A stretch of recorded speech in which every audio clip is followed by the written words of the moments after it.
Endlich wieder Bundesliga, endlich wieder Spieltag. Lassen unsere Jungs in Augsburg die Puppen tanzen? Das klären wir jetzt im Feiertagsmagazin. Die Winterpause ist vorbei. Endlich ist sie wieder vorbei. Bundesliga-Fußball. Das Wochenende hat wieder einen Sinn. Und heute habe ich einen Gast bei mir, der für den Rückrundenstart fleißig trainiert hat. Manuel Akanji, den ich ganz herzlich begrüße. Schön, dass du da bist, Manu. Hi. Ja, 2 Wochen Vorbereitung liegen hinter euch. Wie intensiv war die Zeit?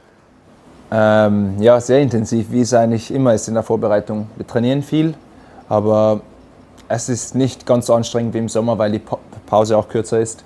Und darum verlieren wir auch nicht so viel von dem Fitnesslevel, das wir vorhin hatten. Aber ja, anstrengend war es trotzdem in Marbella, das Training, das wir hatten. Und jetzt freuen wir uns auch, dass es wieder losgeht. Viel mit dem Ball gelaufen. Das ist auch mit dem Ball. Ihr hattet richtig gute Bedingungen in Marbella, tolle Trainingsplätze, tolles Wetter, 3 herausfordernde Trainingsspiele, Testspiele und wir von BVB TV waren natürlich fast überall dabei.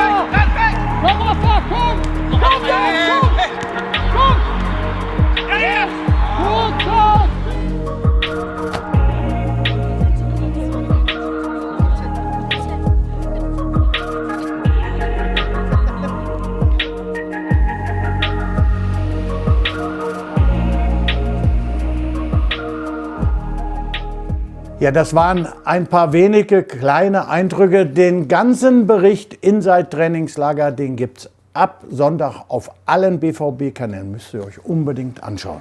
Ja, was hat die Mannschaft sich vorgenommen für die Rückrunde? Sicher besser und konstanter zu spielen, wie wir das in der Hinrunde gemacht haben. Wir hatten auch da viele gute Spiele dabei, aber wie gesagt, wir waren nicht so konstant. Wir haben manchmal sehr gut gespielt, dann haben wir wieder nicht gut gespielt, dann haben wir zweimal gut gespielt, zweimal schlecht. Also wir versuchen da wirklich gute Leistungen zu bringen und das ab Samstag mit dem ersten Spiel. Und dann natürlich auch die Punkte zu holen, was schlussendlich das Wichtigste ist, weil wir die auch dringend benötigen. Den einen oder anderen mehr hätten wir gut gebrauchen können jetzt. Ne? Ja. Weil wir auch leichtfertig abgegeben haben. Leider. Ihr habt in der Vorbereitung mal mit Dreierkette gespielt, mal mit Viererkette hinten gespielt. Wie unterscheidet sich da überhaupt deine Rolle in der Dreier- und Viererkette?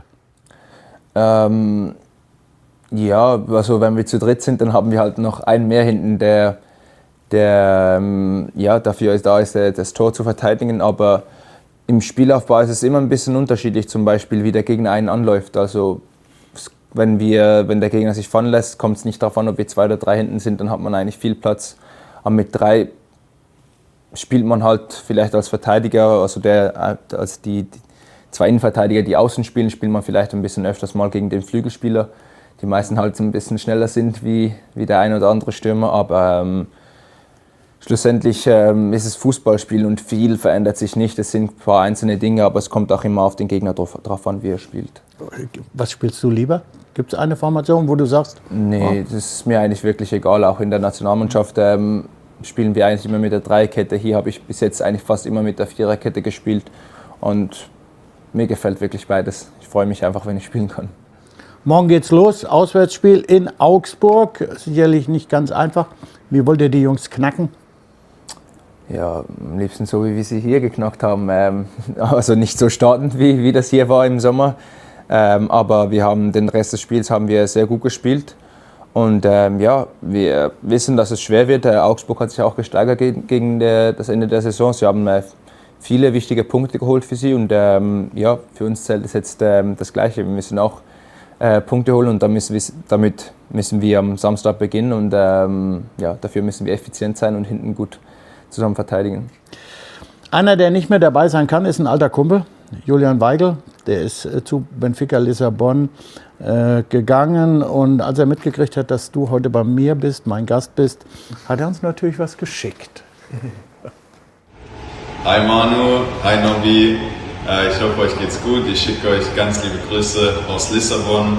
Und ja, Manu, du fehlst mir. Ich freue mich, wenn wir uns schon wieder mal sehen, und ich habe mir jetzt gedacht, ich stelle dir keine dumme Frage, sondern schicke dir einfach nur ganz liebe Grüße, und ja, hab eine coole Zeit. Bei Nobby ist er immer witzig, der macht immer sehr liebe Witze, ne, Nobby? Und ja, wie gesagt, liebe Grüße und viel Glück für euren Saisonstart. Er hat gesagt, er freut sich jetzt schon drauf, wenn ihr euch das nächste Mal seht. Jetzt sind da natürlich jede Menge Kilometer dazwischen. So einfach ist das gar nicht, so eine Freundschaft aufrechtzuerhalten. Oder wie regelst du das? Nee, vor allem auch wenn beide Fußballer sind, ist es wirklich nicht so einfach, weil wir beide viele Spiele haben. Aber irgendwann wird die Zeit schon mal kommen, vielleicht in der Nationalmannschaftspause oder sonst irgendwann mal, wenn wir ein freies Wochenende haben oder er ein freies Wochenende hat. Irgendwie geht das immer, und sonst halt dann spätestens im Urlaub, aber ich glaube, bis dahin werden wir schon noch einen Zeitpunkt finden, in dem wir uns sehen werden, aber ja. Wie gesagt, Lissabon ist ja auch eine schöne Stadt. Genau, ja. Ist Lohnt wirklich, sich auf jeden Fall. Ja, war auch schon Kommt man auch zweimal gut da, hin. glaube ich. Ja, Julian hat das Team verlassen, ein neuer ist dazugekommen, Erling Haaland. Ich hoffe, ich habe es richtig ausgesprochen. Weißt du, wie Ich bin auch kein Norweger, so weiß ich das nicht genau. Ich will einfach aber Erling Haaland. wir sagen ja einfach Erling. Erling? Ja. Okay. Oder Earl. Das ja. Earl. Das ist ein richtiger Schrank, der jetzt vorne drin ist im Sturm. Wie schwer ist er im Training zu verteidigen? Hast du schon gegen ihn gespielt? Ich habe jetzt eigentlich nicht groß gegen ihn gespielt. Also gestern war ich in der gegnerischen Mannschaft, aber irgendwie ist es nie zum Zweikampf gekommen. Ich weiß nicht, ob er auf die andere Seite gegangen ist, wie der, auf der ich war. Aber ja, ist sicher ein sehr guter Spieler. Ist auch für seine Größe, hat eine gute Technik, er ist schnell. Er kann die Bälle halten, also eigentlich alles, was ein Stürmer kann. Und hoffentlich kann er das jetzt auch auf dem Platz umsetzen für uns und dann viele Tore schießen. Goalies machen. Ja. Also mit anderen Worten, habe ich so ein bisschen rausgehört, ihr seid bereit für den Rückrundenstart? Ich denke schon, ja. Das wird dann der Trainer entscheiden, ob er ihn aufstellt oder nicht. Aber ich glaube, von das, was ich gesehen habe, glaube ich schon, dass er bereit ist. Aber dass das natürlich heute ganz hart für dich noch wird, ist dir klar, wenn du hier hinkommst. Zweikampf, Akanji gegen Dickel. Bis jetzt habe ich immer gewonnen. Genau, und damit werde ich heute beenden. Heute heißt natürlich wieder Tor oder nicht Tor. Akanji gegen Dickel, Nobby gegen Manu. Ich bin gespannt, was heute dabei rauskommt. Gewinne ich das erste Mal? Ich denke schon.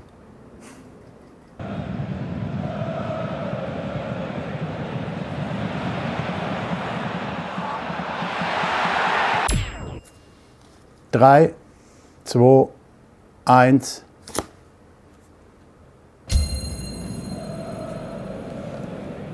Das Gefühl, es war kein Tor, aber so wie das aussieht, muss der Ball reingehen.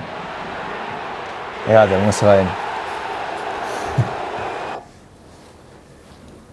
Ha! Das ist schon Druck jetzt, ne?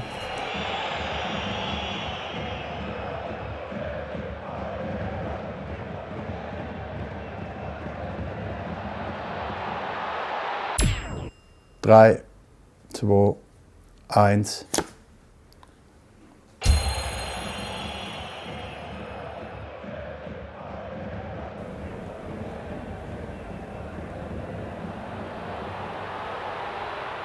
Oi, oi, oi.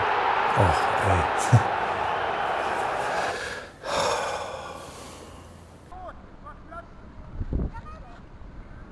Meine Mitte, hau rein! 3, 2, 1.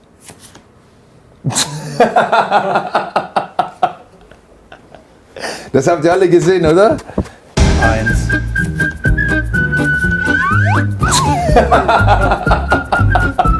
Was denn?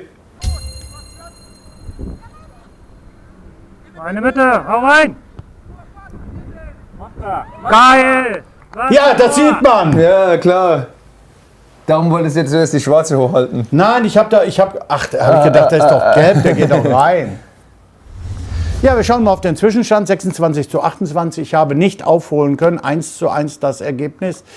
So ein Mist. Ich muss, glaube ich, noch mal ins Trainingslager irgendwo hin. Aber das Erste, was Manu gesagt hat, dann bin ich weiter ungeschlagen. Unfassbar. Ja. Du kommst wieder und dann sage ich dir, dann hoffentlich reicht es auch am gibt's aber Samstag mal für den Sieg. richtig, ganz genau. Das ist 10-mal wichtiger als bei unserem Spiel. Ja, also nochmal der Hinweis, schickt uns eure Szenen. Hauptsache es ist knapp, egal ob Tor oder kein Tor. Am Ende müssen wir erraten, oder so wie ich es gerade gemacht habe, ich habe es gesehen, was da als nächstes passiert. Ja, eins noch, Samstag spielst du Fußball, richtig? Ja. Ich hoffe es. Am Sonntag schaust du Football? Ja. American Football, die Also NFL. zuerst gucke ich nach Fußball. Erst Menu Fußball? spielt, glaube ich, gegen Liverpool, wenn ich mich nicht irre. Sonntags ist dein Sporttag, ne? Fußball gucken, Football gucken. Genau. Die NFL ist in den Playoffs. Gibt es von dir einen Tipp? Wer schafft's in diesem Jahr? Hast du einen Favoriten? Ziemlich schwer. Also mein Lieblingsteam hat es nicht mal in die Playoffs geschafft, aber Wer ist dein Lieblingsteam? Atlanta Falcons, die haben es leider nicht geschafft, aber jetzt ist schwer. Ich würde sagen, dass Kansas City gewinnt und im anderen Spiel würde ich auf die San Francisco 49ers tippen im Super Bowl. Wie kommt man zu den Atlanta-Jungs? Mal gesehen? Ich habe das erste Mal, als ich die NFL geguckt habe, habe ich mir all die Teams angesehen und es war klar, es waren mehrere Mannschaften dabei, die mir gefallen haben.